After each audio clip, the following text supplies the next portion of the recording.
какая-то мания. А также там, конечно, мы как художники профессионально собираемся, пишем на пленерах натюрморты, пейзажи. И вот здесь вот такой получился приятный сюжет с натюрмортом на фоне реликтовой секвойи. Кажется, она 100-летней давности. Ее могли посадить только известные князья наподобие вот князя Воронцова. И поэтому возле этого здания красивейшего вот стоит такая красивая секвойя. А здесь натюрморт с арбузом на фоне Херсонеса.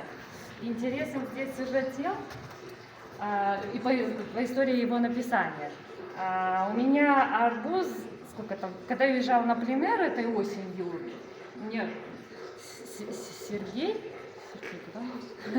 Владимирович специально заказал несколько арбуз. Ну, я, поскольку на 5-м этаже в Севастополе с видом частично на новый Херсонес, вот я как раз там его отобразила, заказала около 7 арбузов, но из них к моему приезду сохранился один.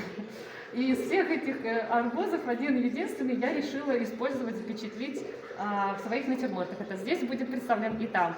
Как раз вот эта вот сочность, вот эти вот подтеки, такие лессировочные, передаются здесь несколько видов техник, такая пастозная, более акварельная.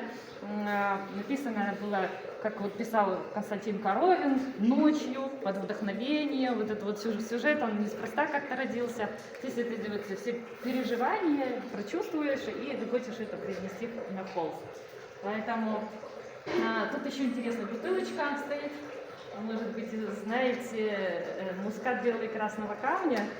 Одно из таких приятных ликерных вин. Если так говорить, винодельческий завод, это который известный при императоре, еще, по-моему, Александре, построен был. И вот это вино здесь, оно отображается. Ну, то есть это какая-то такая, не знаю, ассоциация с Крымом.